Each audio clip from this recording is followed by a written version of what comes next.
Yes? Yes. Yes. Well, let me take this opportunity to welcome you to the second day of SENCER 2000.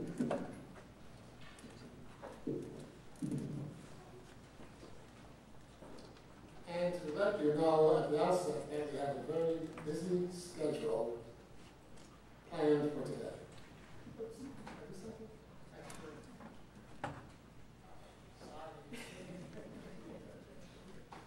A very busy schedule planned for today.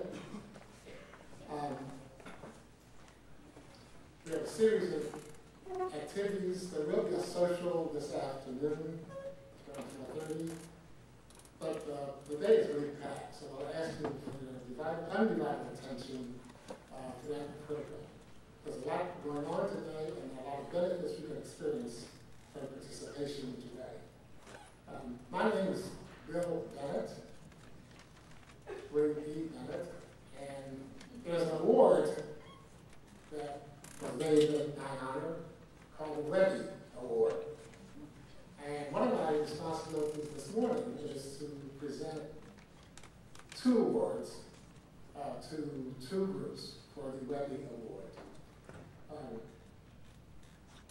But before I do that, let me just mention that yesterday, David Burns mentioned that a theme for this Summer Institute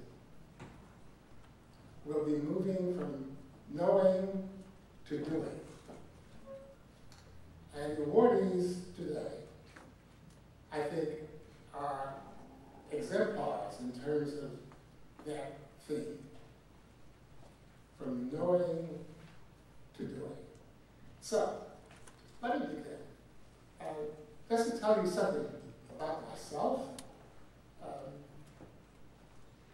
To be honest, I'm not absolutely certain why SENCER decided to name the award after me, but possibly because I started working, having efforts in science education 40 years ago, actually 1971.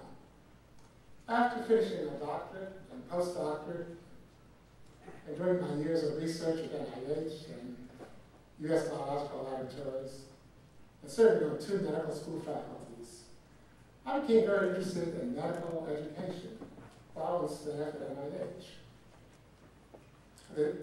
Coincident with that, President Nixon at the time suggested that we needed additional medical schools and 50,000 additional physicians in the country. I was offered the opportunity to lead that effort at NIH. And the programs were funded under the Public Health Service Acts for new startup and medical schools. We started up podiatry schools. We started dental schools. We started nursing schools. We expanded programs in nursing education and medical education. All of the health professions were expanded during that period. As I worked in the startup of new medical schools, I saw an opportunity with new schools to develop new medical school curriculum, which was very difficult to do with the established institutions. So we did start working in medical school curriculum development and in faculty development. I'll be very brief and just simply mention that one of my activities at the time was to think about those that earn together should learn together. Building a medical care team. I was successful in having the National Academy of Sciences, my office sponsored there, a symposium composed of 5 different health professions, pursuing the idea of curriculum reform, curriculum innovation, working with a team of healthcare professionals. I can say with some satisfaction that something came out of that meeting. Guess what it was? the agreement to work on this program sometime in the future. That's about it. But I met David. David was doing something that I tried to do, I wanted to do. And David asked me to join the effort. So I guess in recognition of his 40 years of participation, David decided with SENCER to do something to recognize that effort. Today, we are here to celebrate successful programs in pedagogical innovation for science education. I'm very happy to be here to present the first award to Dr. Marion Fass of Beloit College in Wisconsin. And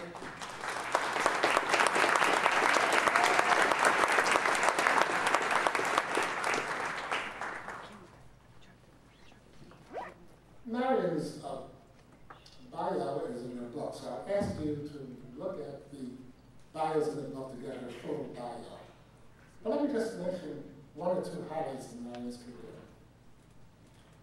Her doctorate is from the Johns Hopkins Bloomberg School of Health.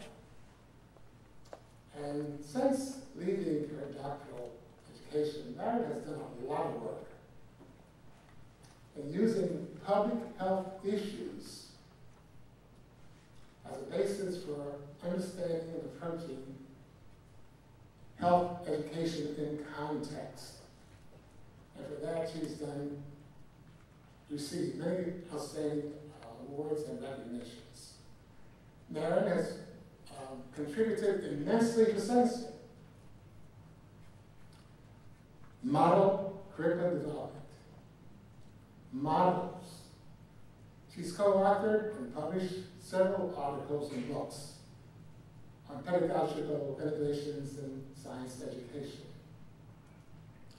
Marion has spent all these years, and now Marion is thinking about retirement. This is not in her bio. She's thinking about retirement. I submit that Marion is not going to retire. Marion with her husband will probably move to Florida. And I think we'll have Marion come back again next year. So we welcome Marion to return next year. So with that, Marion, let me just say that in receiving your award, we honor you for bringing honor to the SENCER program. You have brought recognition and respect to SENCER, its goals, its ideals, to its sponsors, its participants, and its advocates. So we are happy to say that grateful to your contributions to SENCER. And as we honor you, we honor everything that you have done to contribute to the program. So in this, I'd like to present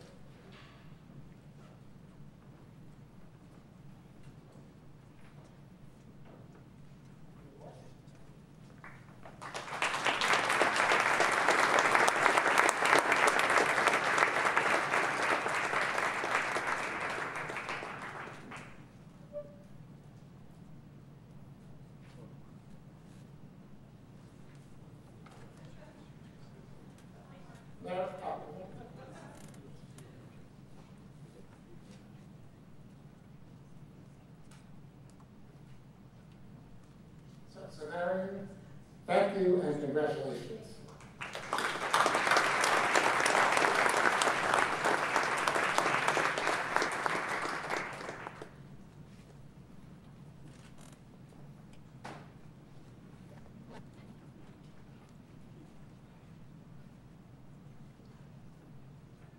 I will apologize to Marion and the next awardee also for trying to be somewhat brief because we do not want to do violence to the speakers for the remainder of the day. Marion and the Roosevelt team, for their efforts, are awardees this morning. This award in part reflects our appreciation for their previous presentations and what they'll do in the future.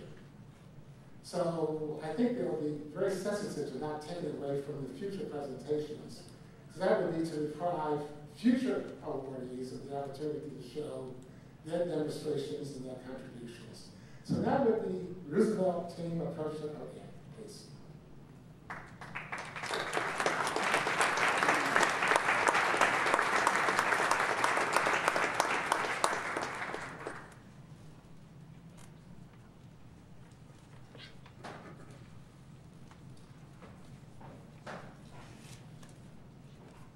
I'll ask Dr. SENCER to represent the team and receive the award on their behalf.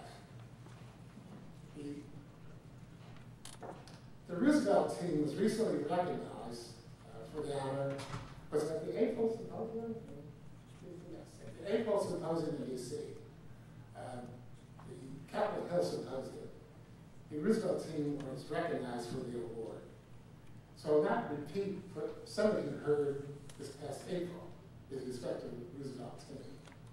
I should say that the Roosevelt team has made a significant contribution to their university. It's not possible, I don't think now, to go to Roosevelt University and graduate without being touched by SENCER. Am I correct there? Yes, if you go to Roosevelt University, you will be touched somehow by the contributions they made to SENCER. And also I'd like to say that the team is giving us session this afternoon on professional development. They're eminently qualified to make that presentation. For each one of them has moved from an assistant, non-tenured, to tenured professor. And congratulations.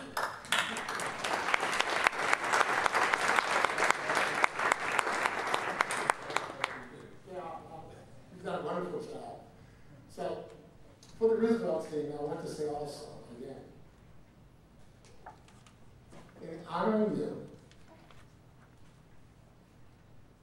we are grateful and thankful for the recognition and the respect you have brought to SENCER, the sponsors, the advocates, and all participants here. And congratulations for the job well done. Thank you.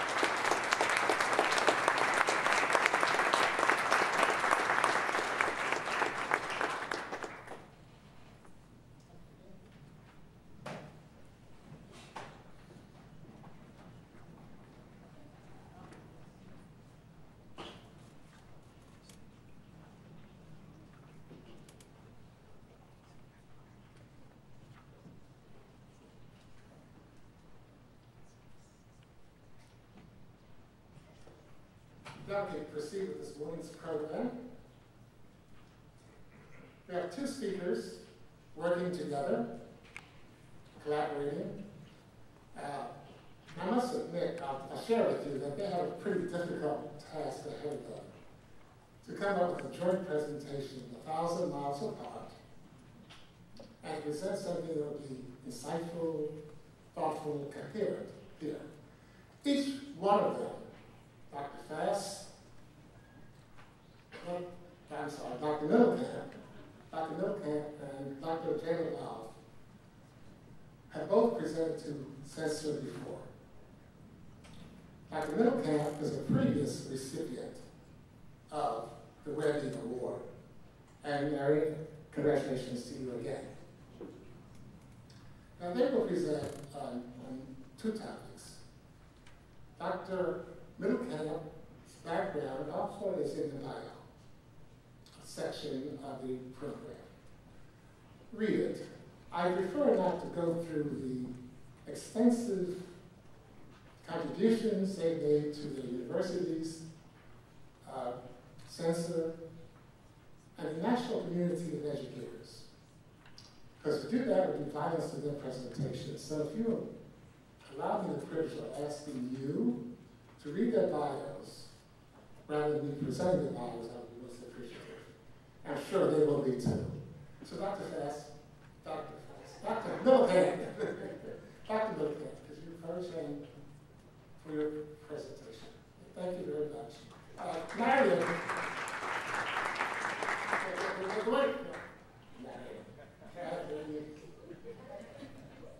I'll attribute that to age. Kathy. Kathy is now the president-elect of the Alpha Chapter 5A Kappa at her campus, University of Wisconsin-Madison. So congratulations, president-elect.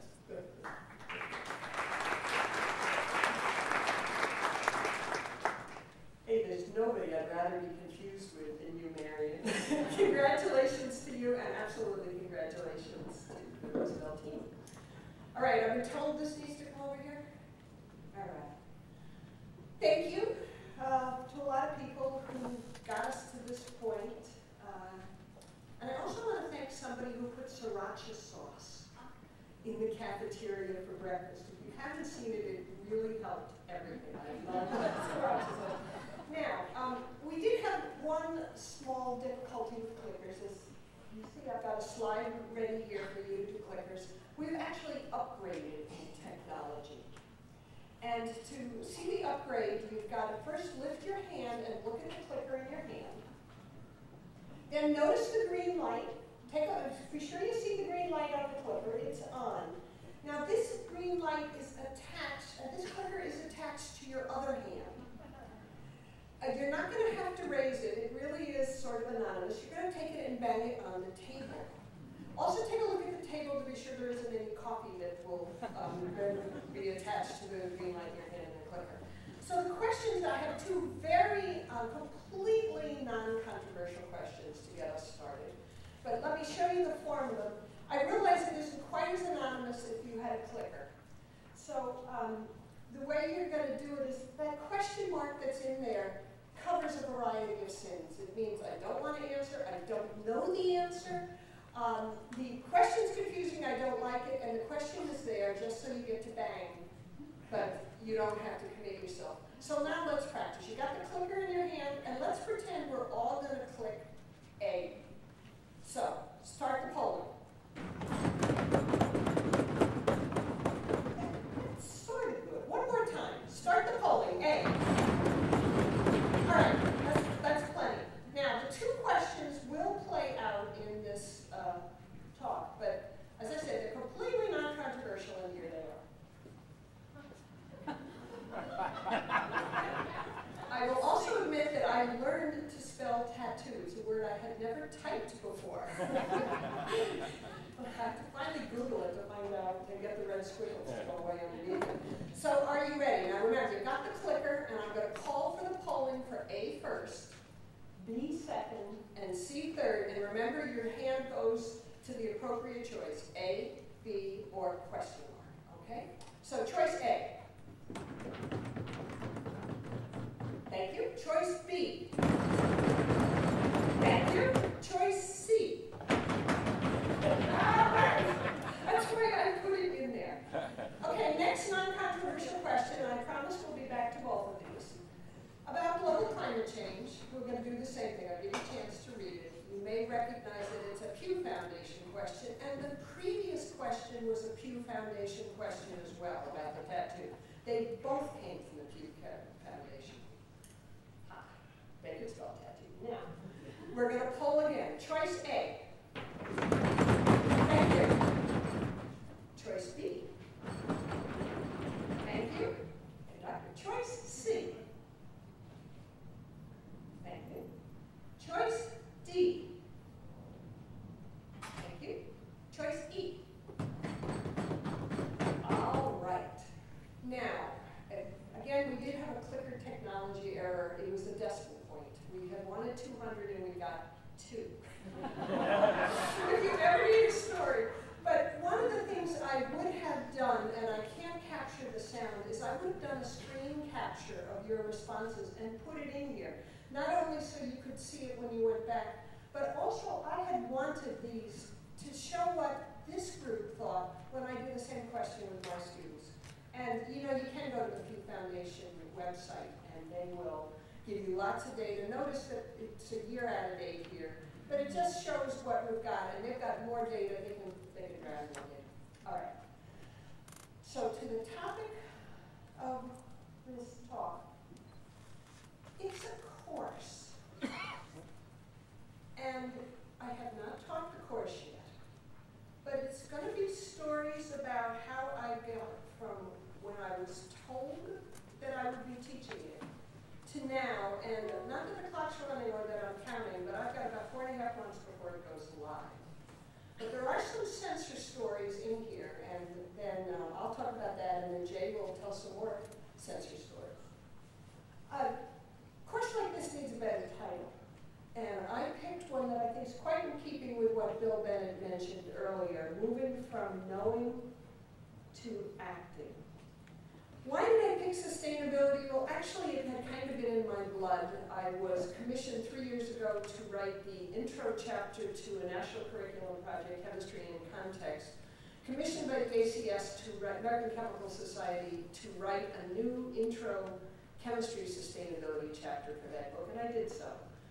I got sentenced or happily put on our campus sustainability task force and had a merry chase around campus for a year with that. And then I was on the search committee to hire the director for the sustainability research and education, underlining education. And as you'll see, I hit him up for a little money. That was payback for all of this to help do the course. Like any course, it comes with an agenda that is sort of hard-coded into the undergraduate catalog. It does have weekly labs, and I've had to write and test all of them. Carries physical science credit, and I've cut the limit the first time on 120 students, because that's 6 times 20 lab sections. But there's reason to think this is going to go much higher, because this course fits in the environmental studies certificate, the environmental studies major, the environmental science major, and what I think will be a new integrated sustainability studies certificate, so probably I'll have an audience. That being said, I'd like to step back and tell you a few stories that I hope will be helpful as you hear what I'm doing to be able to read it into what you're doing in designing a SENCER course. That really is, what the hell was I thinking? So, people have told me you've got to have a definition of sustainability. I went to some place I figured we couldn't argue too much. The National Science Foundation, there it is. Actually, then there was another one from UNESCO here. It is. And by the way, there's a page of definitions at this URL. Actually, it's not one page, it's 3 pages of definitions of what sustainability is. I'm just entering this into the record. I have 2 more slides to finish this particular story. The second point I want to make in getting started, I'll let you read a sec.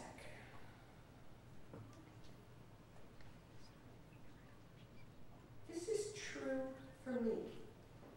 I'm not formally trained. I'm a chemist. And it has been a lesson in being self-taught, but the message to me in reading this is when our students leave our classes, this is their job too. They'll be teaching themselves words that weren't even in the books we were having to read. Sustainability showed up on the intellectual landscape about 1990 as a word. Sustainable had been out there, sustain had been out there, but it just started creeping onto the landscape, you know, maybe only 20 years ago, and it really took hold or took off in the 2000s. Third point.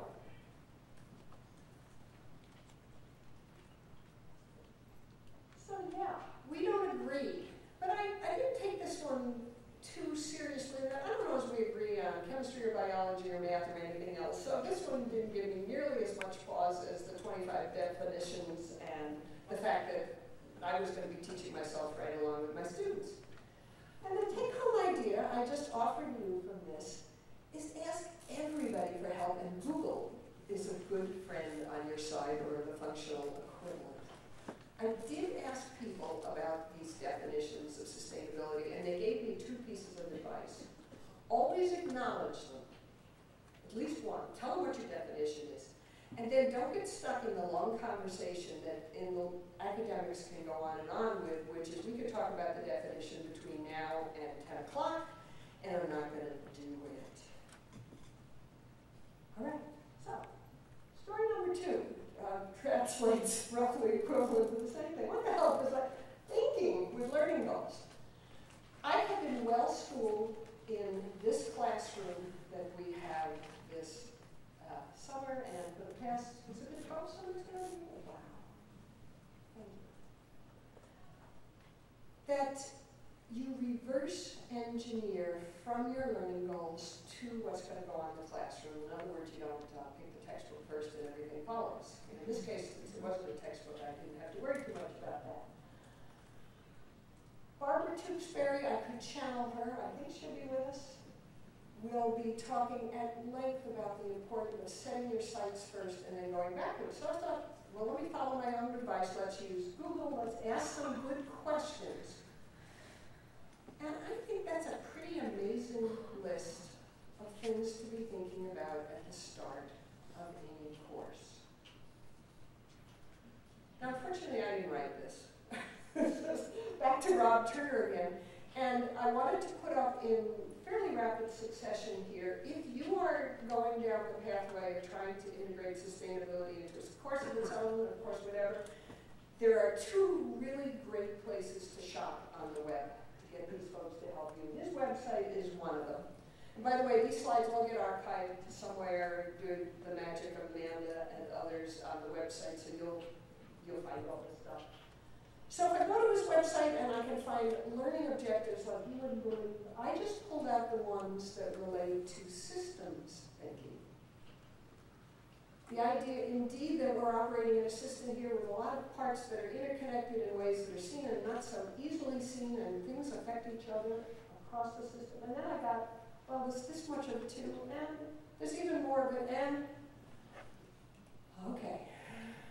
So you got learning objectives if you want them.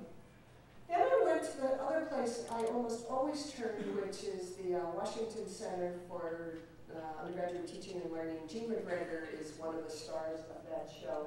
And if you scroll down to the thing that says Higher Education Sustainability Resources, you'll come to another that says Learning Outcomes. Oh boy. And so, of course, I'm going to screen capture those for you. And look at that one on top. It does have to do with what Rob Turner had up there, system thinking, but there's a whole bunch more. And actually, systems thinking wasn't on the top of the list. I clipped this out of a much longer list. So I wanted to let you know that if you wanted learning objectives, it wasn't too hard to find them. And that brings me to the second point, which I'm sure you already know and have thought about, that the challenge in the new course design is really where to set which star to hook your wagon to, what you're looking at, and what you're going to point your students at. And at this point, I want to say, SENCER to the rescue. Having, I hope, laid out the course that I could drown myself in learning objectives, and I certainly could drown myself in definitions and be well aware that I'm teaching myself and that nobody agrees on any of this stuff. So perhaps grounded in what has gathered us here together. And here, if you've been to previous summer SENCER institutes, you may recognize the idea of representing a field of study, a discipline as you like, as a series of circles where you usually position yourself right squarely in the middle of your discipline as you begin the conversation. For example, if you're a chemist, I can't imagine that somehow your feet wouldn't be standing on atoms, molecules, and their friends, and you'd be saying how these things came, how many there are, how they react, how they don't react, all these good things that chemists know and love and do, and have been there, done that, and still do that. SENCER, as David Burns laid out last night, teaches from a different perspective, and the words that we sometimes use are from the outside in. And what I mean by that is you position yourself, you put your feet on a real-world issue, and that's code for complex, contested, capacious. Is there another one? Complex, contested, and capacious. All those things the real world, sustainability certainly fits this one, and you teach from the issue and reach into the discipline and get what you need, and you don't reach in and get what you don't need. So it's not a mandate to cover everything. This is getting back on what to focus on. And SENCER has an answer. You teach on a need-to-know basis to help understand something that's far bigger and more complex, and it rests on maybe not even one discipline, but several disciplines. Okay, so going down memory lane, this course that I'm putting together now is actually my third SENCER course. The first one I did was with a colleague from the Navajo Nation, Omi Baldwin. We taught it, I think, 4 times. It was a SENCER model course. We positioned ourselves actually with the Diné, that's the name for the people in Navajo language, and we taught our way in as we needed through the stories of the Diné Navajo uranium miners. When we retired, I taught a second SENCER course called Raging Girls and Firecracker Boys. Thank you, Larry Duffy, for giving me the book, The Firecracker Boys. It's written by somebody in Fairbanks, Alaska. I don't have a slide for that one, but I thought, you know, I know how to do this. I'm going to do the same thing. So I wrote a syllabus with SENCER language. It teaches through to the issues, and then in my syllabus, and I think that's the only part that's important here, the syllabus uses SENCER, it teaches through to, and the issues were already laid out for me in the campus sustainability committee task force that I had been on. I knew what they were, so I put together a few core principles and then wrote a syllabus. So I'm going to show you the syllabus, just giving you a chance to catch your breath here, because you'll see where I'm going isn't where I thought I was going. Okay, we've got some principles, we've got whatever, we can put a SENCER, and there's my syllabus. It says teaches through on it, it has one of those inside-out circles on it, and I was done. Till one of my colleagues looked at it and said,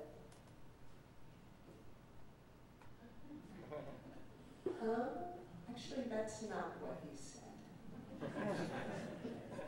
He said something far more graphic, kind of like those graphic things I was saying before. But what is this thing, Kathy? And then the other person in the room said, how come peoples across from conservation? I don't like that diametric opposition.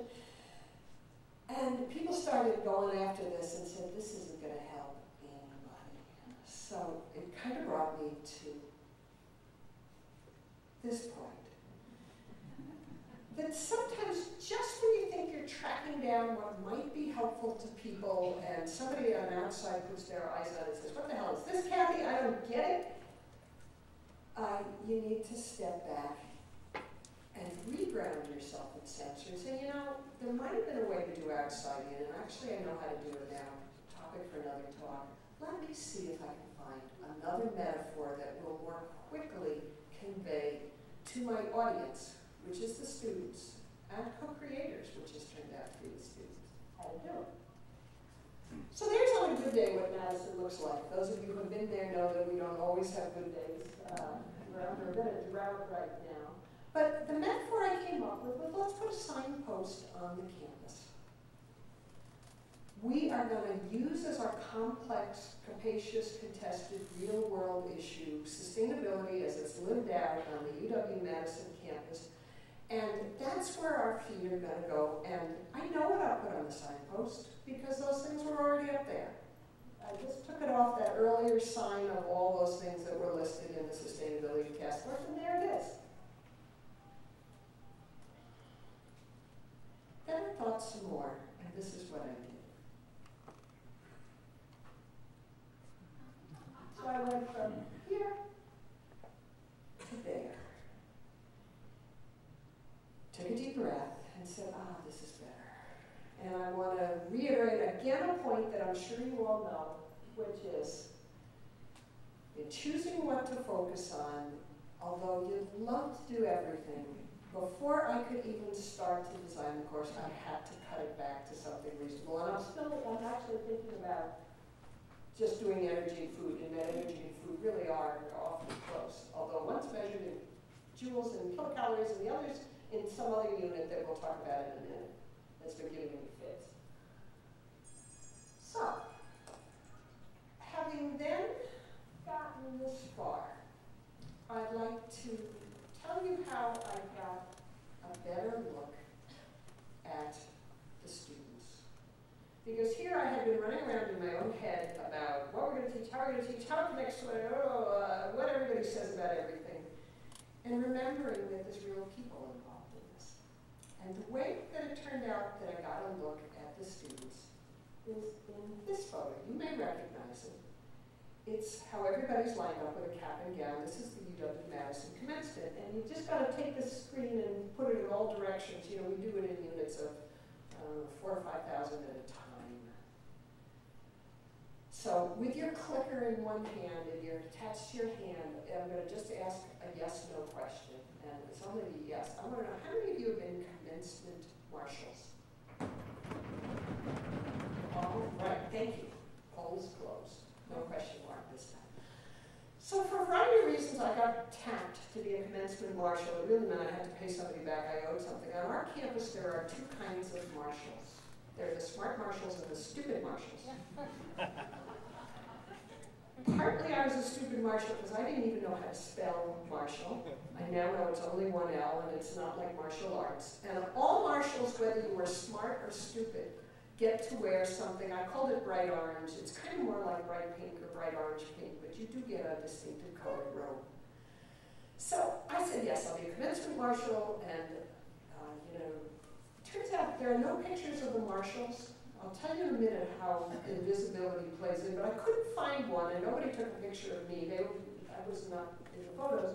But you can see this is a fairly large crowd, and they need, the stupid marshals, by the way, do crowd control. And the smart marshals get to sit on the stage, and they've actually done it before. So we just sort of hired rent-a-cops, the marshals. Okay, so here's the building, and since I had not gone to marshal training because I was busy doing something with my students, I thought I should show up a little bit early so I could get in there and learn how to be a good marshal. And you go in those front doors, they lock out the riffraff, only people can get in. Well, I got in, they thought I was the riffraff, and it took me probably a good 10 minutes before I could even find where the visiting men's basketball locker room was, because that's where the marshals had to go. So I'll skip how long it took me and how many people tried to throw me out getting from here to the locker room. But finally the chief of police said, it's down this hall. And I looked, and it was this dark hall. I thought to myself, no wonder people get in trouble in basketball rooms. I got to the marshal room, and it was, finally came in, and in 10 seconds they had me dressed like a pumpkin, put a hood over it, and I was in this bright color. I said, where's my hat? You don't get a hat, you're a marshal. Okay. And I went back out on the floor of this building. Well, I walked right by the chief of police, I waved at him. I walked right by all the people who had tried to throw me out earlier, and I realized I was invisible. Even though I was dressed like a pumpkin, nobody was paying any attention to me. So I just seen how many powers I had as a marshal and was walking around exploring the place. Till I got yelled at because I had a job in one of those blocks of seating I was supposed to keep. If you had a hood, you could sit here. If you didn't have a hood, you couldn't sit there. And so I was like Harry Potter in the sorting hat. If they had hoods, I sorted them. And I want to tell you what I began to learn with a good hour in this marshal costume where I was invisible, what I began to learn about the students. Well, first of all, they made me. Now, how often in a lecture hall do you say, come on front, they want you down front, and they just sit back there? I didn't say anything, by the way. They never were. I told them where to sit, they sat there. I thought, this is a good habit. Okay, so, second thing is that they all had cell phones. And that isn't so amazing. When they all had them out, and I realized they weren't just texting and calling to find out where the people were in the whole, they were taking pictures. But the amazing thing was not one cell phone went off during the commencement activities, which told me they could do it. And the third thing I noticed about them is they looked happy. And I was reflecting this back and forth of, do my students look happy? Do these students look happy? This is what happy students look like. And and they really looked at me. I had to sit while everybody paraded around, and I was doing my martial thing. And I thought, you know, actually, after the class rolls for a while, the students do begin looking happy, as long as it's not the 8 a.m. class. And I thought, I'm okay. But I spent a lot of time thinking about who these students were, and it didn't look like my commencement in my memory. And this brings me to this slide that I had put up earlier. There used to be a thing that I did all the time. You go to the library to get a book, and the book next to it on the shelf was really interesting. And I think that's the lost art, because if you don't go to libraries anymore, you don't get to pick the book next to it on the shelf or above it or below it. But sometimes that happens with web pages. So I was looking up the global climate change, and I came to this. And it was right after I had been looking at my students. You couldn't see whether they had a tattoo or not, when they had all those robes on. But in this is Pew Foundation question. One of the questions was, do you have a tattoo, yes or no? They asked you 14 questions. And on the next slide, I just have up teaser questions. I'm not going to tell you what all the questions are. You can go take it. And the URL is there. But they're asking you about reading newspapers and playing video games. And you have a landline phone, only a cell phone, or both. And these, as you can start to process them in your brain, are reasonably tight questions that are going to sort people by the millennial generation, which I think is from 0 to 30. I don't know, probably not 0 to 30, 15 to 30. Anyway, I'm not a millennial. One of the questions was the tattoo. But I did take it, and I got a score of 55. I said, oh, I wonder what that means. So I kept looking, and here's the graph. So I'm over there where the blues sort of turn into the greens, and I realized that for my age, I'm duly impressive. It's not because of the tattoo. But you can see there really is a difference as we sort out on these questions of who our students are.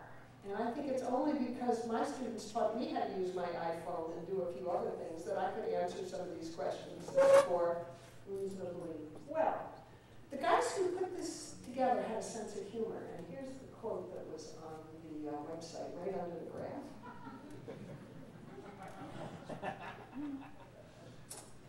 Okay, so take-home message, we're coming to the end of my spiel, is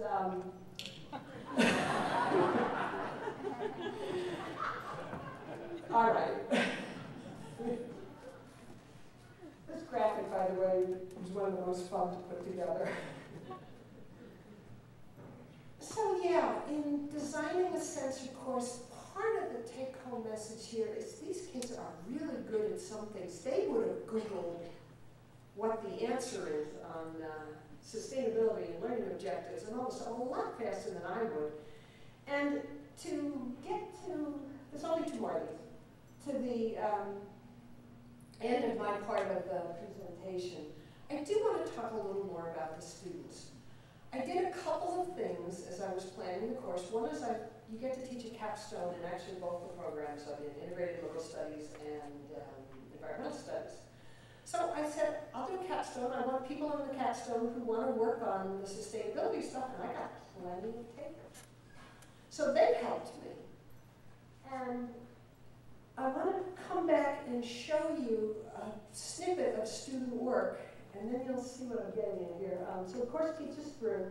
I've already pointed out this We Can Serve thing that already existed on our campus because of the Sustainability Task Force. It's the way campus operations looked at sustainability. And there's this guy, Farmars. And there he is. And my students talked about the need to bring real people into the lecture hall. We were discussing, what do you do in a lecture? And my idea of covering content in the way I have done, at least in some chemistry courses, didn't make sense because they could Google and look it up. So what was I going to do in lecture? And they said, well, bring us some cool people, but they said, don't have them come in and you put Farmars on the stage and he will start talking. And he will not stop. They said to me, give us little video clips of the people and then bring the people in and have a conversation with us where we ask them the questions and do it instead of letting them talk on us. So, on the next slide, I'm going to start, I'm just going to play a little piece of a 4-minute video clip that the students produced. They said, use this, and they produced me a whole bunch in the capstone to use in the course. So with any luck, it takes just a second to load it and to play it. And I'm just going to go a little way in. It's Farmer's talking. He's really good at talking. He is just fun, and they produced this.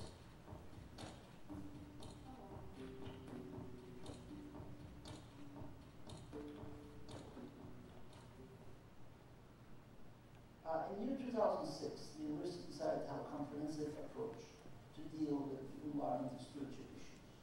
This was after investing about $29 million in the 5 prior years to improve the energy efficiency of the campus. So under the banner of the Consider, we established... Stop right there. What I didn't know, and what Farmars couldn't wait to tell me, is you notice it just shifted from one screenshot to a side view of him. There's something going on in this picture you can't see. One is there's a camera. That was the straight-on view. This part right now, while the kid was filming an interview, he was also doing a second thing with his cell phone. And third, there is a student under Farmar's desk, kind of down here. And what she's doing is holding a microphone up between his legs. And his office is actually quite small. You can't tell it from this. But they literally squeeze themselves under. She's under the table desk like this. He had to crop that off so he couldn't see it. And the kids were in there merrily filming it. I'll play just a, I won't play a little more. You get the idea. This is what the kids went out and did. And they got me video clips. The sound quality, I had a little trouble hearing it, but it's fine. Of the people they thought ought to come in and talk, captured it this way and then said, bring us the people, but don't let them talk at us. We want to interact with them, and they suggested some ways to do it. Okay, now I've lost everything here in my excitement. We go here, we go here, and page down. Come back. Come back. Don't leave me now. All right, glasses. Okay.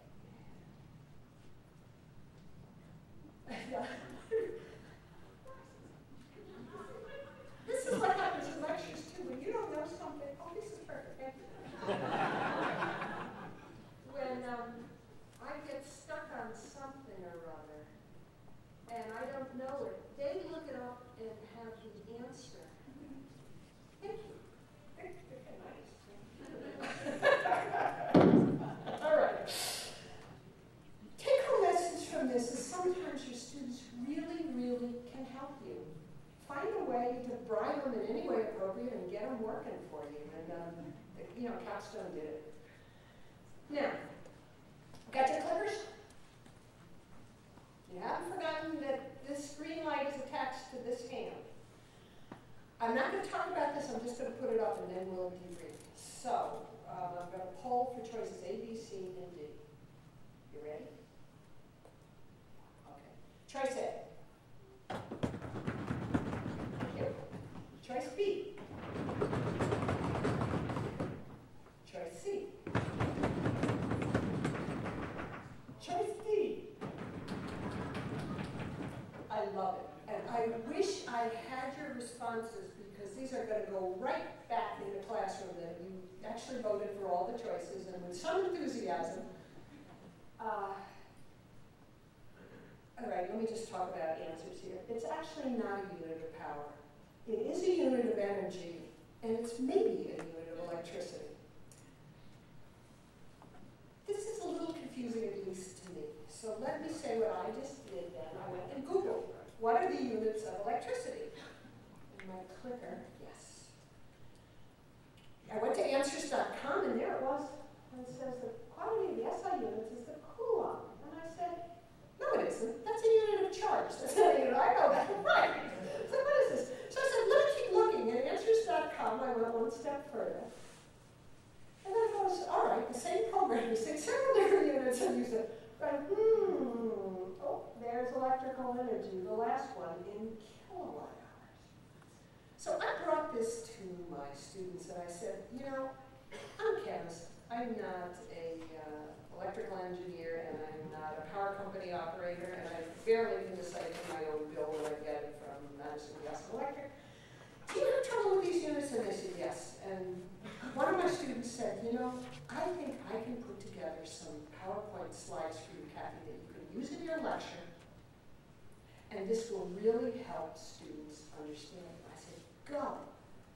Good kid. He's been actually a TA with me for so much. So without any comment, I'm going to now show you the next 5 or 6 slides with one caveat that, you know, Jay and I have worked together on it, and Jay sent me a long email of all the things that he wanted me to correct on these slides. I said, no, Jay, I can't correct it. This is the student slide.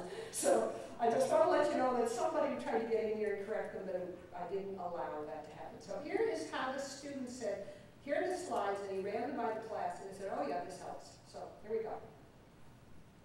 Energy. Energy units. Or units.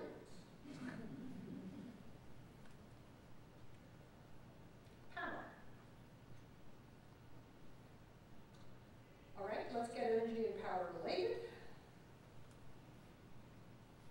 A little longer on that, it's quite hard to read. But you don't really need to read it all, because my eyes have glazed over at this point. And then watts versus watt hours.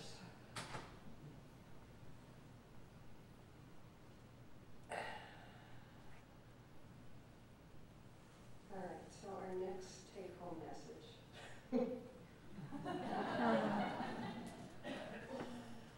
I am just, where the military folks are, who are trying to now redo a chemistry curriculum in terms of energy, and we had talked a little bit about this when we met at the Capitol. Chemists think of joules, joules about a heartbeat, and calories, you know about 1,000 calories is a food calorie. To move to energy, those people all speak in terms of kilowatt hours. Good luck. I thought the nuclear units were bad when the Germans and the French were fighting it out over the Curies and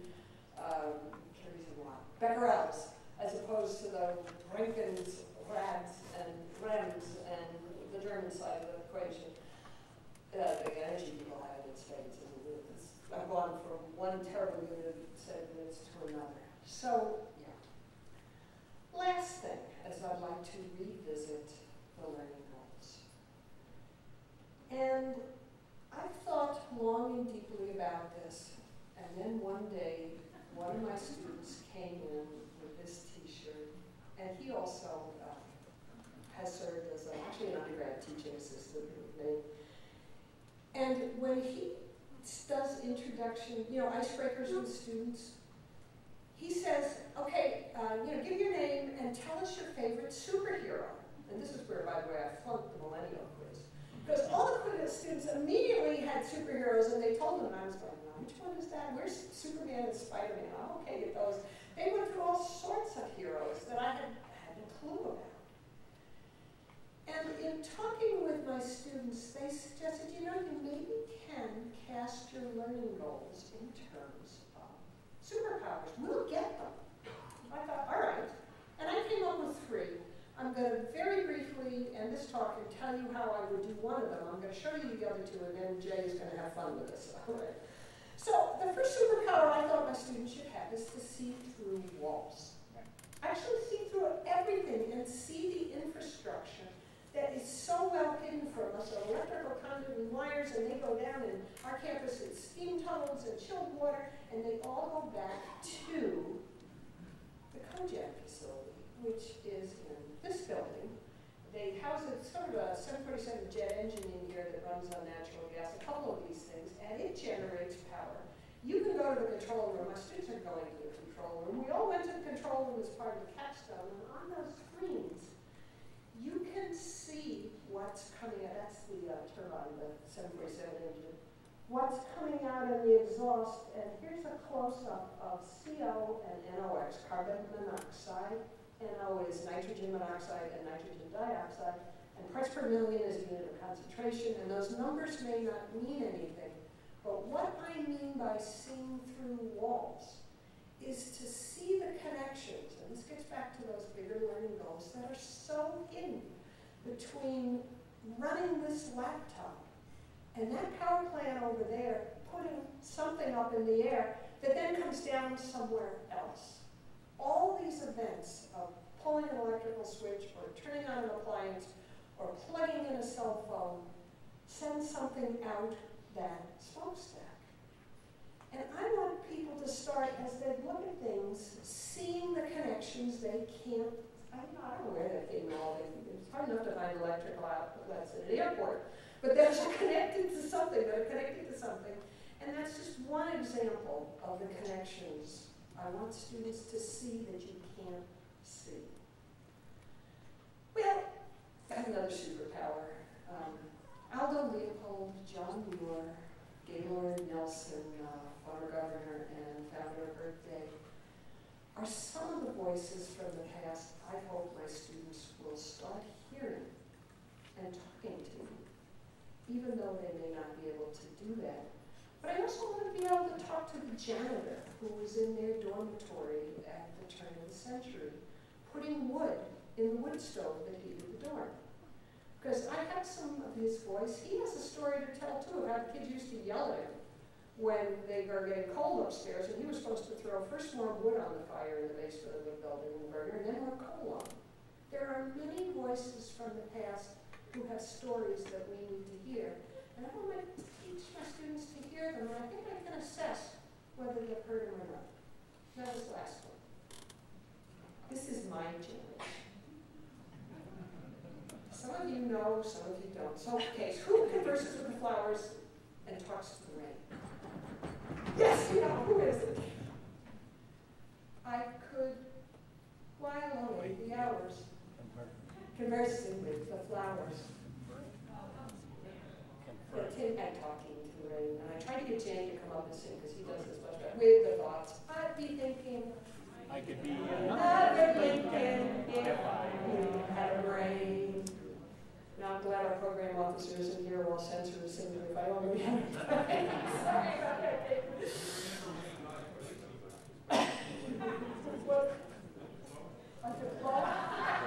David wants to enter in the record what we got in place of a brain was a diploma. Yes. So, you know, maybe I'm not millennial, but I was a fan of The Wizard of Oz. And I want my students to start hearing, well, it's not so hard right now in Wisconsin. We are under where I live, the southern part. I can almost hear the leaves as they're falling off the trees and drying out in the drought. And I can hear that there are no more worms there. The robins have gone. I want people to start listening with, maybe it's with their heart, to what is going on in the connections with the bigger world. So, I quit. There's one more slide here, isn't it? Don't hide from me now. Don't hide from me that one. There it is.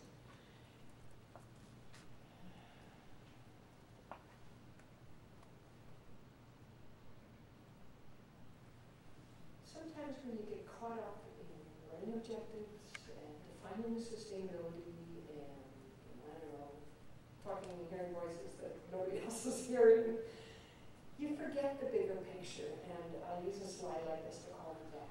Okay. Let me get Jay loaded. Loaded, that's it.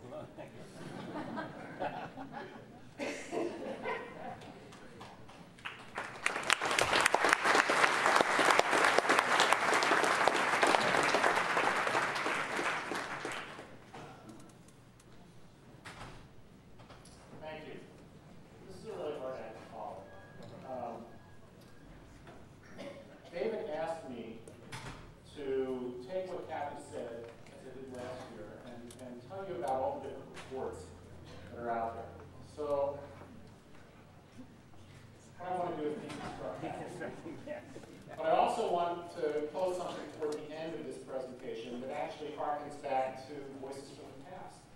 We're not moving to say about it, but I want you to think about it. Great expectations for a scale of 2-6. Now remember that because there's going to be an extra question at the end that you can use your clickers to answer.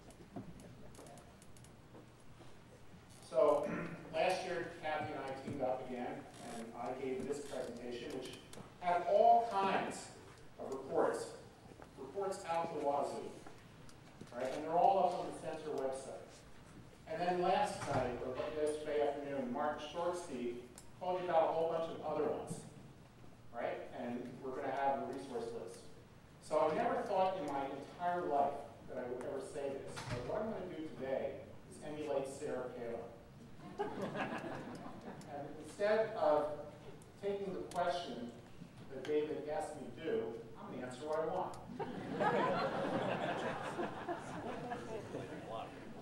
But in line with what Kathy was saying. So, for your consideration, I want to take a selection of Kathy's take-home ideas and the insights that she just presented. And I want to take a couple of them, not all of them, since we just don't have time. And you can see each of these, and we're going to go through them individually. So less is more. Ask everybody you can think of your help, know your audience, and sometimes your students really can help, but other times they can't. All right? So what I'm going to do as the learning goals for this session is apply what you know, or excuse me, what we know about human cognition, particularly from the kinds of reports that the Academy and others have done on how people learn. And also the kinds of learning insights that Kathy has from what I would call her wisdom of practice in being in the classroom for so long, about what works in undergraduate learning and practice. And I'd also want to then try to tie the kinds of things that I do and the kinds of things that Martin began to talk to you about yesterday to show how emerging education policy and practice at the national level is actually consistent in so many ways with the things that Kathy has actually been doing for so many years about what works in undergraduate learning practice. So the question is, why learning goals up front? Well, Kathy alluded to that, and so I want to talk about it again. She had a fundamental question that she didn't produce, but she thought it was good, and I thought it was really good. And I've outlined in colors here those points that I thought were particularly important. Big ideas, learning outcomes, skills, some people would call those competencies. What should we expect students, it doesn't matter whether it's sustainability, chemistry, biology, whatever it is, what should we expect them to know and do by the time that they finish our course? Or, even more comprehensively, by the time that they finish our program, our major? What are the coherent pathways and preferred pedagogies? Martin was talking to you yesterday about the difference in the next generation science standards, of how we're really trying to scaffold and to produce these learning outcomes over grades K to 12 so that we continue to build on the things that kids had earlier. How do we begin to have these kinds of coherent pathways and the kinds of pedagogies that research is telling us actually works to help students achieve learning objectives in whatever area it is that you're teaching? It doesn't have to be sustainability, but it's a great one to think about because of the capacious questions that it asks. All right, so if we'll take a little bit of time to think about research, and Kathy actually talked about this a little bit. Most of us, and when I was a professor, this is exactly what I did before I even knew that there was a literature on learning when I went to the National Academy of Sciences, is we do what's on the left of standard course planning. Somebody sells us a textbook and all the goodies that come with it, right? And so based upon that, we figure out which chapters are most relevant to us, and then we create our syllabus. We write and we revise our lectures and prepare our notes, and we post them so the students can see. We prepare PowerPoint presentations. And then after all that's done, and we've actually begun to do this kind of things, we write exams, typically the night before we have to do them. I hear some residents there. Happen to me all the time. Okay, but first, if we think about what's called backward or reverse design, you do exactly the opposite. What you do is formulate very broad learning goals to really think about what is it that my students should know and be able to do by the time that they leave whatever it is that I'm offering them. And then you need to set specific learning objectives, and we'll talk about the difference between those kinds of things. After that, you have to ask the question, how will I know they've gotten there? And how will I be able to do that throughout the course of the term or the semester? That doesn't mean a midterm and a final exam. Those are what we call summative assessments. What it does mean is that you are continually probing to ask what students know so that they can begin to assess their own learning, and That's called, by social scientists, metacognition, awareness of one's learning, and also to help you understand where things are, particularly with science, where it tends to be so vertically structured that if you don't understand the big idea, and you start delving into the depths of things, but they don't understand the big idea to begin with, and you don't know that, you've lost them. Okay? So we have to design both formative and summative assessments, and they don't have to be long-term things. You don't have to get grades. You shouldn't get grades in formative assessments. These are things that really help you and students know what their learning is, with the focus on the student and on their learning. And after you decide what it is that you want students to know and be able to do, and how you're going to get the evidence that they've actually done it, then you develop the kinds of learning activities, which could be lectures, labs, field trips, homework, any other kinds of things that will then help them achieve those kinds of learning goals. This research is well known by Wiggins and McTighe. That was published in 2000. Okay? So now let's think about a moment. What's the difference between the syllabus and a list of learning objectives? I gave out syllabi all the time. I didn't know anything about how people learn. So, and this is, I took this from a colleague of mine, Bill Wood at the University of Colorado, member of the National Academy of Sciences, and it's absolutely true. A simple syllabus just tells the students what you, the instructor, are going to talk about during the course. But learning objectives tell students what level of understanding they should expect to gain, and what they should be able to do after finishing the course. Those need to be upfront. They have to be clear, and you have to be transparent about it. All right?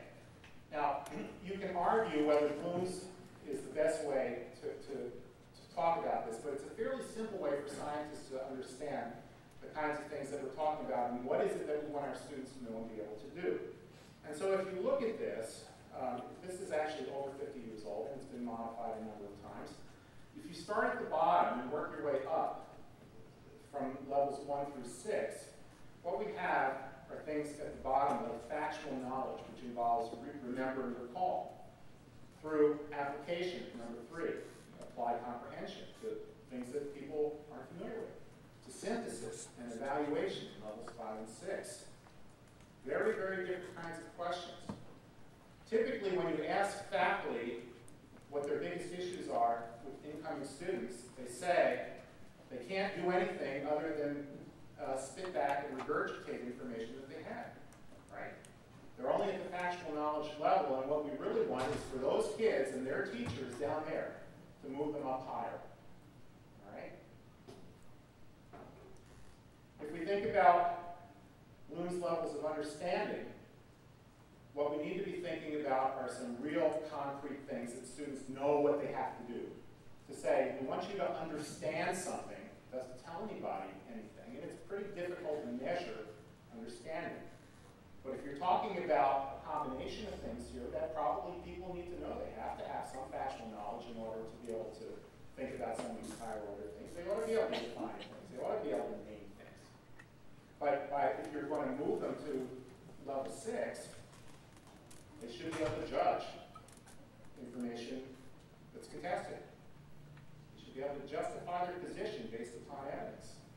Defend, criticize, and evaluate. Very, very different kinds of verbs, and they're all very specific kinds of things rather than these nebulous things of appreciate or understand.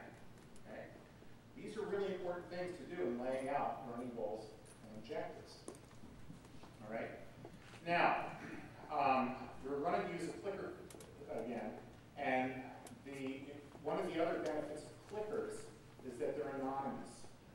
So when students put in their answer, nobody has to know, other than the student himself or herself, whether that student has the right answer or the wrong answer, right?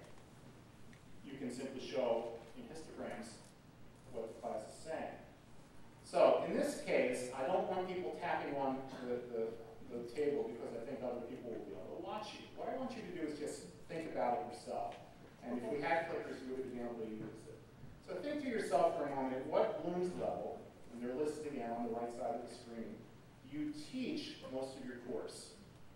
Somewhere between 1 and 2, 3 and 4, or 5 and 6. And remember that you don't have to strive for only one level.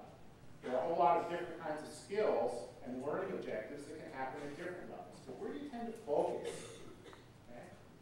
And then I would ask you to think again and discuss this with your colleagues on your teams. At what levels are most of your assessments targeted? Okay? If you say that I want my students to come in and be able to do these higher order things, and by the time they leave my class, well, what you ask them to do is to say all the reactions of the Krebs citric acid cycle, there is a mismatch. And you need to rethink what that is. Because students, as Martin was saying, well, teachers and supervisors are not stupid.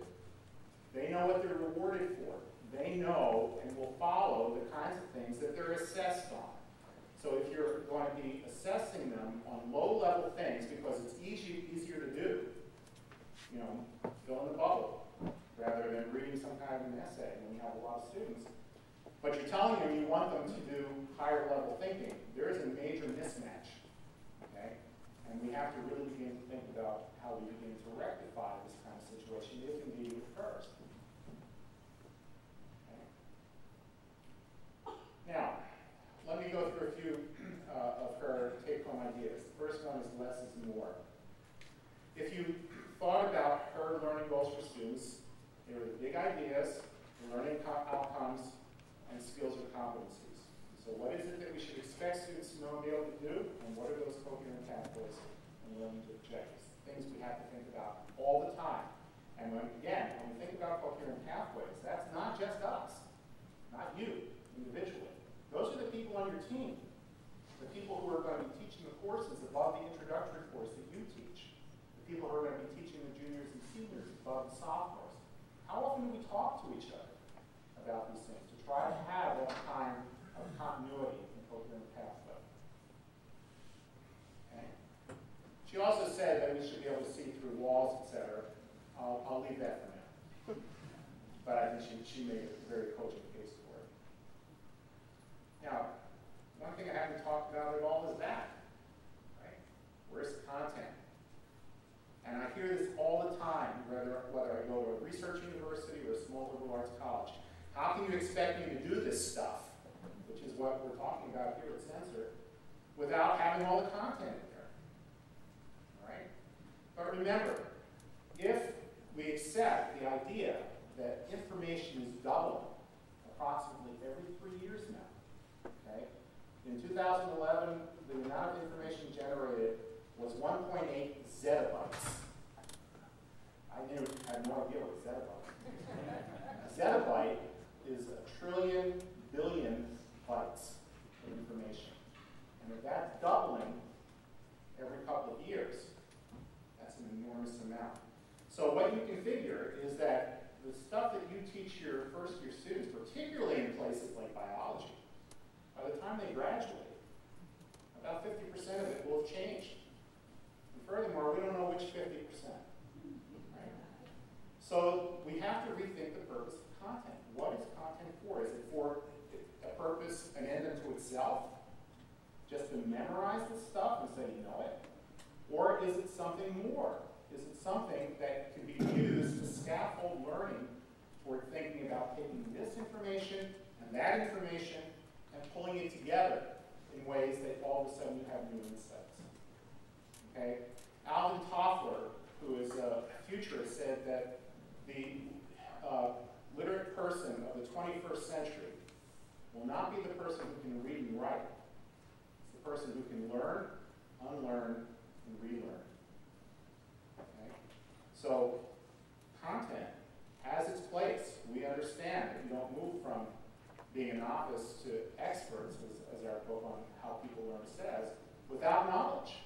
But the difference is that people who are experts can take that knowledge and look at it from different perspectives, and turn it inside out, outside in, connect it to something else. How much are we helping our students do that? Okay? She showed you this slide from the Washington Center. You don't have to read all of that stuff, but I'll say a couple of them: ability to use and apply systems thinking, to reflect on one's values and habits, skill of observation, critical thinking, etc. Okay? And what I want to do is come back a little bit to what Martin was talking about, and also to sort of give you an idea of what it is that Chris Lazar from the College Board is going to be talking about in the future. And I want to focus right now on the AP redesign. Martin mentioned that I was involved, I was the study director for a report in 2002 that recommended some major changes to advanced placement science courses, and it's 10 years now. And starting this fall, AP Biology will be fundamentally different. You need to be aware of that if you're in biology. In 2013, chemistry will be unraveled in the newly restructured course, and in 2014 it will be physics and probably environmental science. All right?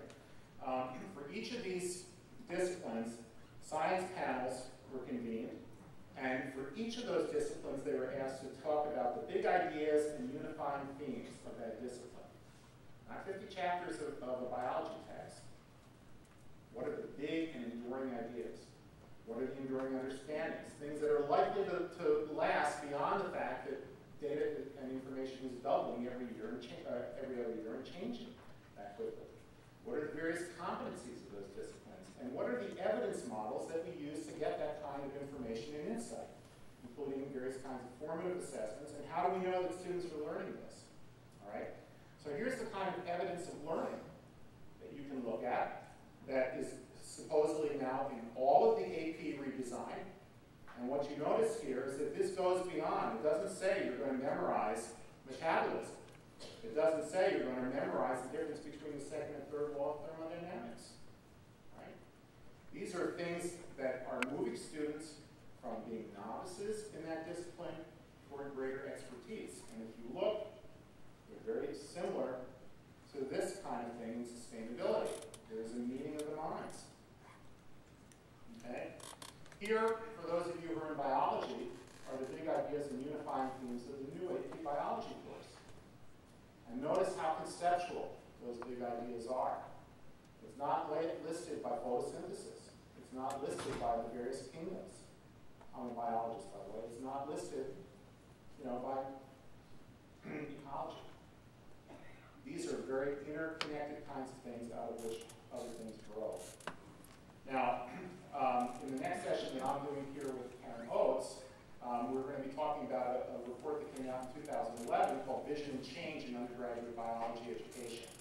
And if you look at the big ideas that were generated at a big symposium a couple of years ago in Washington about vision and change, you can see that they're not very different from what the AP has been doing. So these are independent groups that have come together and have thought about these things and are coming up with very similar kinds of answers and changes based upon how people learn. Okay? This is courtesy of the AP. And so what they are now trying to do, in this case, under neuroscience, the theme of neuroscience, is to combine, using that example, to combine the content, in this case, transmission of information between synapses, some kind of skill, the competency that we talked about, to a new learning objective. Very, very different. And take 50 chapters of Campbell, go through it as quickly as you can. Yeah? Remember, the more you cover, the less you uncover. All right? Here's the kind of assessment that was in the AP exam before. What level of Bloom's is that? Pretty much down by 1. Now, we don't have time for you to read all of that, but this is a very problem-oriented, applied kind of question that has been released by the College Board so that you can begin to see the kinds of questions that are going to be there. Remember that this is for biology. The same things are supposed to be happening in future years for chemistry and for physics. Okay? In 2009, the Association of American Medical Colleges and the Howard Hughes Medical Institute produced a report called Scientific Foundations for Future Physicians. And there's an awful lot in here, but one of the things that I want you to see is that they recommended that medical and pre-medical education evolve from a static listing of courses. You need 2 courses in biology, 2 courses in chemistry, 1 year in physics, etc., and 1 year organic, to a dynamic set of competencies. That throws undergraduate education on its head if you take it seriously. Because those competencies can be developed not in individual courses, but anywhere. Right? they've been getting a whole lot of pushback from the traditional communities who are worried about their jobs and the number of students that they're going to have in the courses. Now, Martin yesterday mentioned to you the next generation science standards, and I want to just quickly go through this since he didn't have the slides there. You can see that this Mobius strip, and on that Mobius strip are the following things. Remember that the idea being that these are seamless. Science and engineering practices, cross-cutting concepts, and disciplinary core ideas. Remember that this came from the National Research Council's report on a framework for K-12 science education under Martin's board. Here are various kinds of science and engineering practices that students in grades K-12 are going to be asked to do, and the kind of scaffolding that will go from grades K through 12. These are pretty high order things. This is not Bloom's level 1 memorize stuff. And cross-cutting concepts, so that no matter what course you're taking, what subject area, these are the kinds of things that everybody ought to be emphasizing. How much do we talk to each other about these kinds of things? Now again, all this will be up on the web, so you don't have to worry, and we don't have to spend a lot of time looking at it in all that much detail. But realize that it's a different world that's going to be coming. And the question for all of us, and I think SENCER has one of the answers, is how do we add value to what students bring with them after, as Martin pointed out, in the next 5 to 10 years? After we have this group of kids who are going to be marching through K-12 and coming to us in the university, what do we do to add value to that learning? What happens when they get tired and won't tolerate talking head up in front of the 500 class lecture room? All right? Now, Martin also pointed out to you that the next generation science standards are not the only thing that teachers have to worry about. There are also the Common Core standards that have been now developed, accepted by 45 different states around the country, and they are in math and English and language arts. And when you're a core teacher, particularly at the elementary school level, where the superintendent tells the principal, make sure that this is done because we have to adhere to it, and the principal says to the teacher, make sure this is done because we have to adhere to it, and by the way, through the books. Right? There has been now some forethought of trying to help people figure out what are the overlapping areas. And so you can see these 3 different circles of math, science, and ELA, which is English and language arts, and the areas in which there appear to be overlaps, so that when a teacher teaches math, he or she is also helping students with language arts or with science. And this was developed by somebody at Stanford University. It will likely change because the next generation science standards are not yet completed. But again, thinking about how we have these kinds of connections and the sort of efficacious questions that SENCER is so good at doing. Things that you're doing here are on the forefront of what's likely to happen out there over the next decade. All right? I'm just going to let you read this for a second. This was from one of the reports I also did with the modest little title of Transforming Undergraduate Education. Yeah.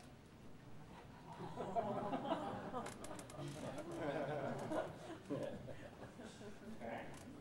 So when you say, well, so why is he talking about all this K-12 stuff? Who cares? This is why we should care. Because it's us who prepare the next generation of teachers. And what we know is that 50% of students who come into our introductory courses aren't sure whether they want to be teachers or not. And too many of them leave our introductory courses saying, I don't want any part of science. This is really bad stuff. It's really boring. And if you're going on and then teaching elementary school and you have that kind of attitude, it perpetuates itself. And it also comes home to roost and to bite you in the backside because I work 6 blocks from the U.S. Capitol. And it really scares the Dickens out of me. Notice the word the Dickens. When we have 24 and 25-year-olds who are up on Capitol Hill about 6 blocks from where Martin and I work, and they are making the regulations. They are helping to write the laws because senators and congressmen don't know anything about science or science-related stuff. They're the ones who help decide on priorities for funding. So think about that also. They don't like science. And maybe ultimately it does have some impact. Now, as Kathy was saying, it's always amazing to us faculty what others, and especially students, don't seem to know. But it's also interesting about what they do know. And so I wanted to sort of begin to wrap this up with, ask everybody you can think of for help, including Google. And I want to give you a personal vignette and also a shameless plug for the National Academy Summer Institute on Undergraduate Education in Biology. Every year since 2004, these folks, who are primarily from Research One universities in biology, come as teams. They typically come to the University of Wisconsin-Madison. We now have regional things I can talk to you about those if you're interested. But we always do this one interesting exercise, and I think it makes a huge point. Everybody is in teams, and we ask them to sit around tables with maybe 30 or 40 people. And what we do is we put up a very obscure scientific term. And we say to them, now, knowing what you know about the roots of language in Greek and Latin from all your training and all the suffixes and prefixes, come up with a plausible definition for this word. Nobody's ever seen it. It's out of some old Oxford English dictionary. And you have 5 minutes. So everybody's working away, but inevitably, every single year that we've done this, there's one group that sits there, they work for about 10 or 15 seconds, and then they sit there and look at everybody else. And at the end, we ask what are the answers, and people come up with reasonable answers. You ask that group that sat there for 10 or 15 seconds, and they give you exactly the right answer. You say, now, how in the world did you do that? What's the answer? We Googled it, right? So, and that's exactly the point. When information is available 24/7, 365, why are we spending our time transmitting information? Why aren't we instead helping people to take that massive information, that 1.8 zettabytes, of which I would predict approximately 1 zettabyte is garbage, right? Why aren't we helping our students make sense of it, understand what's bona fide and what's not? How you take that information and use it in other places? How you take that information that's always available to them and begin to think about higher order learning skills. Okay? And so the final thing that I would like to come back to Kathy is know your audience. And here, she asked you about this millennial quiz. Here's something else that if you don't know about it, you really ought to read it. It's really interesting and extremely depressing. This is the mindset list that's published every single year by Beloit College, and this one is from the class of 2015. I have the first 13 of these things up there about what students who are entering for the class of 2015 are familiar with and what they're not familiar with. Don't touch that die. What die? They swipe cards, not merchandise, right? Etc. And if you want to be depressed, there's 62 more of them. And you can actually go and get this off of the Beloit website. It's really a wonderful list, but it's sobering because we have to remember that when we work with our students, we have to begin to work with them from where they are, not necessarily where we expect them to be. I'll bet if your parents are still alive, they would say exactly the same thing. Okay. Sometimes your students really can help you design a course, and I want to focus on that. And this is, as I finish up, listening to students. This is a guy from the University of Colorado who came to the Vision and Change in Undergraduate Education Symposium in Washington, where a bunch of undergraduates who work by themselves and work with others. And here are the things that they said that they would like from all of us. Engage us, challenge us, help us develop critical thinking and analytical communication skills. I'm going to read this to you because I think it's important enough. Provide opportunities for research experiences or designing our own experiments. Use analogies, not jargon.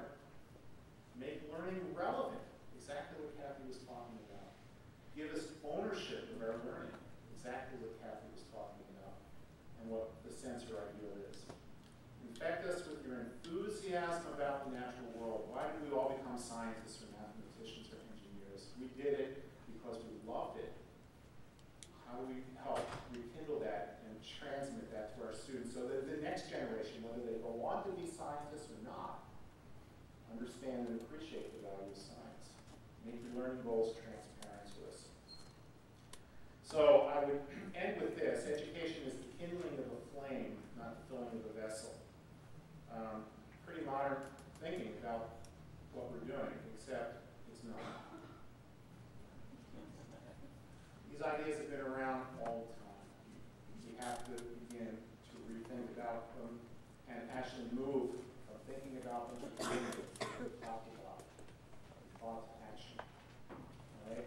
And so through the rest of the time period, I'd be happy to engage you in this discussion. For undergraduate STEM education, was this the best of times or the worst of times? We're in an unprecedented era of change. Martin, I thought, very, very thoughtfully and carefully pointed that out. And yet we have all kinds of challenges in order to make these changes. Financial challenges, people who simply don't agree with these kinds of things. How do we begin to think about these? How do we take these challenges and turn them into opportunities? There was a statement that said, a crisis is a terrible thing to waste. How do we use SENCER to do that? Okay. So I told you there was going to be an extra credit quiz. And if you had clickers, there's your chance for extra credit.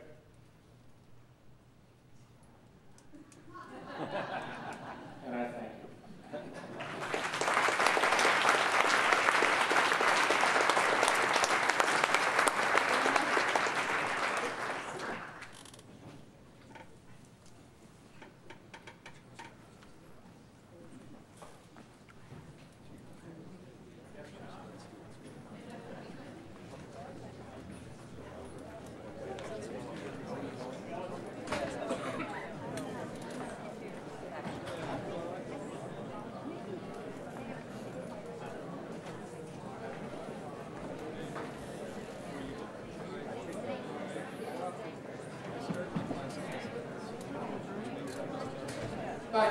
But before you leave, we have one announcement and another housekeeping announcement just before we leave, please.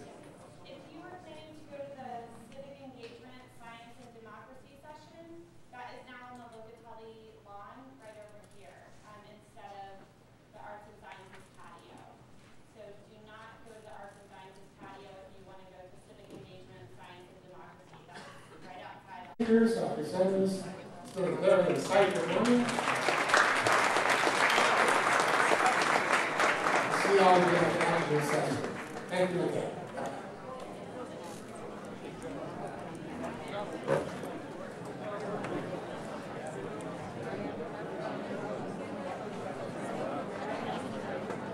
Yeah, but we're just in there till 11:45, so let's do it right now. 2 minutes.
I'm certainly not one. I'm not sure. Probably 3.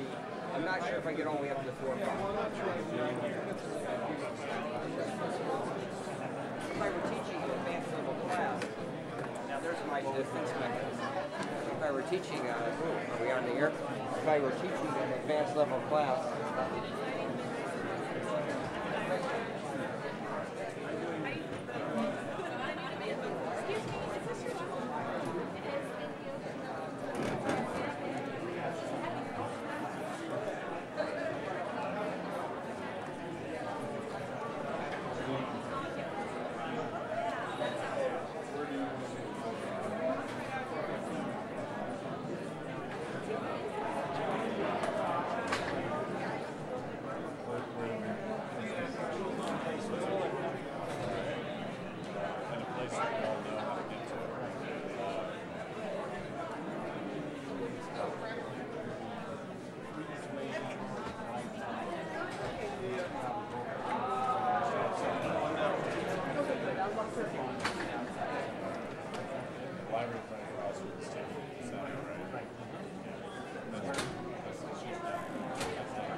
Best of my knowledge is that way. Right.